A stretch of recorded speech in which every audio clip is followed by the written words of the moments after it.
Qu'est-ce qui fait qu'on arrive un jour dans une relation toxique?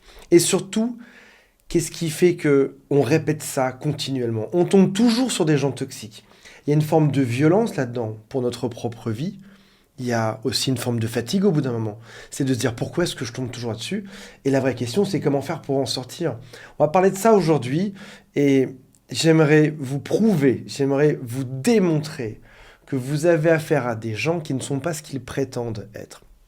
Il y a face à vous des gens qui se présentent au quotidien, des amis, des gens dans votre vie amoureuse, lorsqu'on a été élevé par des parents qui sont gentils, comme c'était le cas pour les miens. Des parents qui étaient gentils, voire un peu absents, des parents qui ne sont pas forcément occupés de toi ou qui étaient peut-être trop rigides. Tu arrives dans la vie en n'ayant pas forcément les bonnes limites, les bonnes barrières. Tu as une forme peut-être comme moi de vision assez naïve de l'amour. Les gens sont tous bons, les gens sont tous gentils, et je dois être comme ça pour me faire apprécier. Et c'est ce qui fait qu'un jour, tu arrives dans un couple où ça se passe mal, mais tu as pourtant l'impression que ça se passe bien. Tu es face à un homme ou face à une femme qui te sourit quand tu arrives le soir, mais si tu pouvais creuser quelques centimètres derrière ce sourire, il y aurait autre chose, il y aurait de la haine. Sauf que tu n'es pas forcément habitué à déceler ça. En surface, ça va. Ton partenaire, ton homme, ta femme, ton petit copain sourit et tu te dis que tout va bien. Mais derrière ce faux sourire se cache autre chose. L'envie de te bouffer au final. Et tu peux arriver le soir chez toi et te dire « ça va, il n'y a pas de souci, cette personne est gentille ». Si je regarde de manière logique, si je regarde de manière réfléchie, tout se passe bien. J'ai un bon moral, je suis heureux, l'autre sourit en face de moi et tout devrait bien se passer. Sauf qu'en réalité, tu accumules comme une forme de fatigue au quotidien. Tu as des tracas, tu te poses des questions. Tu commences à être fatigué, tu dors un peu moins bien, tu te nourris différemment, tu te nourris moins ou beaucoup plus, tu dors beaucoup, moins ou beaucoup plus, tu es tracassé, tu es perturbé. Et tu passes ton temps à rationaliser, à te faire une raison pour te dire que oui, tu es au bon endroit. Je préfère fermer les yeux sur le fait que ce sourire est peut-être faux plutôt que d'affronter la réalité. Un homme arrive dans sa maison le soir, et il se pose dans le canapé. Il fait rien. La femme travaille, elle fait tout, elle ramène l'argent, elle s'occupe des enfants. Pourtant, il est souriant, tout se passe bien. Elle va le voir, lui dit « Mon chéri, s'il te plaît, est-ce que tu pourrais m'aider avec les enfants? Est-ce que tu pourrais préparer le souper pour ce soir? Est-ce que tu pourrais passer peut-être un coup d'aspirateur, nettoyer la table ?» Et là, le mari se lève et il fait un grand spectacle pendant 3 minutes. C'est toujours pareil avec toi, comme avec toutes les femmes d'ailleurs. Tu te permets de venir me fatiguer alors que je rentre du travail. Tu veux créer des problèmes alors que tout se passe bien. Je ne t'ai rien dit de mal là-dedans. Et encore une fois, tu reviens, tu me critiques parce que quoi que je fasse, c'est jamais assez bien. Et son cinéma dure 3 minutes ou un quart d'heure. Éventuellement, il claque la porte, il part, va retrouver ses copains dans un bar, puis il revient après et il se repose dans le même canapé. Et là, il t'observe. Toi, tu te dis que tu lui as fait du mal, qu'en effet, il y a un problème, que dans l'absolu, il est souriant, qu'il n'y a pas de problème, que tu aurais peut-être dû ne rien dire ou accepter le fait qu'il est très fatigué aujourd'hui, peut-être même qu'il est malade. Accepter le scénario tel qu'il est présenté. Sauf qu'en réalité, si tu creuses un peu derrière cette petite scène de ménage qu'il a improvisée, derrière son faux sourire, il y a quelque chose d'autre. Il s'est dit, si je lui fais une scène pendant 10 minutes, je vais pouvoir rester assis dans ce canapé à ne rien faire pendant tout le mois qui vient. J'ai gagné 30 jours à ne faire absolument rien dans cette maison parce qu'elle m'a cru, parce qu'elle a été naïve. Comme moi, au passage, je peux l'être régulièrement. Quelqu'un crie, je me dis qu'il y a quelque chose de grave. Quelqu'un m'engueule, je me dis que j'ai fait quelque chose de mal. Mais si tu te poses un peu des questions, si tu grattes un peu derrière la couche, derrière tout ce superficiel, tu peux découvrir quelque chose qui est totalement différent. Que tu sois un homme ou une femme, t'en finis par parler à tes copains, à tes copines. Ça va pas trop, on s'est encore disputé hier. Et encore une fois, tu prends tout ça très au premier degré. Parce que ça a l'air réel, parce que chaque dispute a l'air vraie, parce qu'il est crédible ou elle est crédible dans son jeu d'acteur. T'en parles à tes copains, tu tentes de trouver des réponses, tes copains qui ne connaissent pas forcément grand-chose à ta vie, ni au pervers narcissique, ni au manipulateur, ne savent pas forcément trop bien t'orienter. Écoute, c'est un homme, c'est comme ça qu'il faut faire, il faut être gentil avec eux. Ou alors c'est une femme, peut-être qu'elle a ses règles, et il faut pas trop l'embêter pendant cette période du mois. Te donne des conseils, et toi, comme tu veux rester dans ce couple-là, comme tu préfères être dans le déni et prendre tout ce scénario au premier degré, tu vas accepter ça. Tu vas te faire du mouron, tu vas être triste, tu vas en parler à tes copains, mais tu vas y retourner. Et tu vas t'arranger pour changer, pour que ça se passe mieux le lendemain. Sauf qu'en réalité, changer face à une personne qui avait déjà un agenda secret, qui avait déjà un planning pour te manipuler, pour t'utiliser, pour te mentir, ça ne changera rien. Tu peux changer autant de fois que tu veux, et c'est pour ça souvent que ces relations de manipulation sont aussi longues, parce que tout le long, tu as fait des tests, tu as pris sur toi, tu t'es modifié pour que ça change en face. Mais l'autre est resté pareil.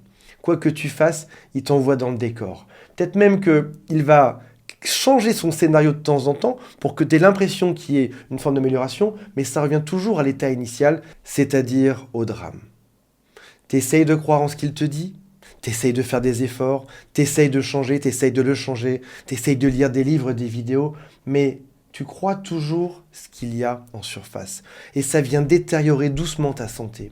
Au début de la relation, tu étais en forme, tu étais souriante, tu étais heureux, tout se passait bien, tu étais plein d'énergie.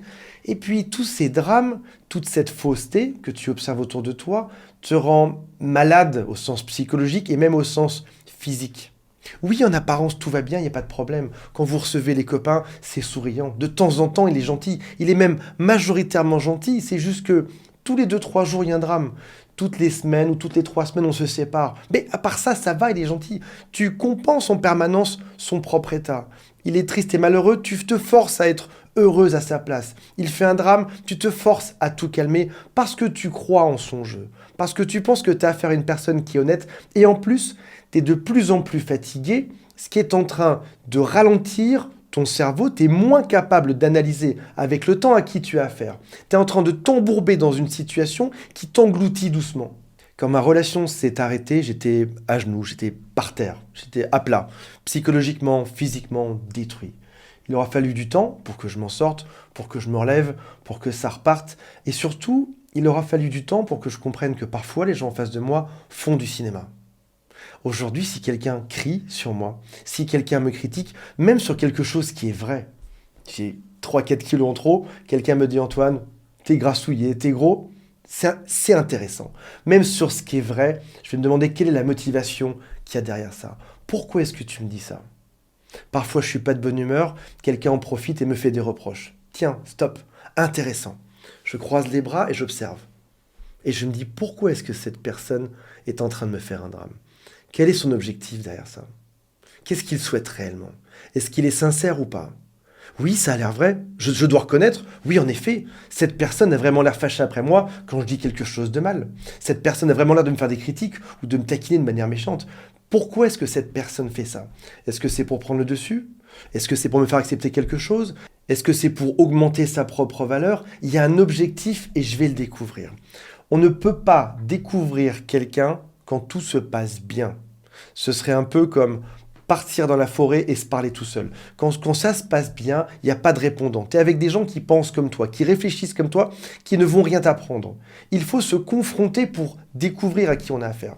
On dit que dans une entreprise, on découvre qui sont vraiment les gens lorsqu'on est en faillite. Tu vas découvrir à qui tu as affaire lorsqu'il y aura des problèmes.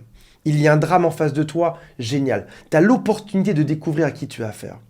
Tu n'as pas été parfait, ce qui est normal au passage. Personne n'est parfait. On te fait un gigantesque reproche, on s'énerve. Ça, c'est intéressant. Comment est-ce que l'autre se comporte quand il est contrarié? À qui j'ai affaire en réalité? Est-ce qu'il va me blâmer, tout me mettre sur le dos? Est-ce qu'il sera de mauvaise foi? Est-ce qu'il va accepter qu'il y avait une situation autour qui fait que parfois c'est normal d'être fatigué? Ou parfois on a le droit de se tromper? Est-ce qu'il va me soutenir? Est-ce qu'il sera avec moi? Ou est-ce qu'il va en profiter pour me rentrer dedans? Est-ce qu'à la moindre erreur, il va se moquer de moi de manière méchante? Je sais très bien ce que c'est l'humour. L'humour, c'est quand je fais une erreur, qu'on se moque de moi, quand tu fais une erreur, quand on se moque de toi, et que tout le monde rigole, même toi à la fin. Il y a une grosse différence entre je te taquine parce que c'est drôle versus je te fais une remarque pour te mettre mal à l'aise, pour te montrer que tu es bête au final. Et là encore une fois, on croise les bras et on regarde, en se disant, derrière cette surface, derrière ce sourire que j'ai en face de moi, derrière ces personnes qui font parfois des faux semblants, qui font parfois des cinémas, des manèges, à qui j'ai affaire en réalité? Quelle est l'envie profonde? Est-ce que cette personne est de mon côté ou est-ce que cette personne est contre moi aujourd'hui? Est-ce que cette personne est bienveillante ou est-ce que cette personne est méchante? Tu peux même dire non ou créer un petit drame juste pour savoir à qui tu as affaire. Tu peux tester, voir à qui tu as affaire et voir comment est-ce que l'autre se comporte. Si tu dis non, si tu changes d'avis, si tu dis une bêtise, si tu soutiens quelque chose de faux, c'est dans la difficulté que tu sauras à qui tu as affaire. Si jamais il n'y a pas de difficulté, tu as juste des gens qui sourient de manière fausse parfois. Voilà mes amis, j'espère que ça vous a intéressé. Je vous rappelle qu'il y a un lien en dessous pour me contacter si vous le souhaitez et vous pouvez vous abonner à la chaîne. Salut à tous, bye.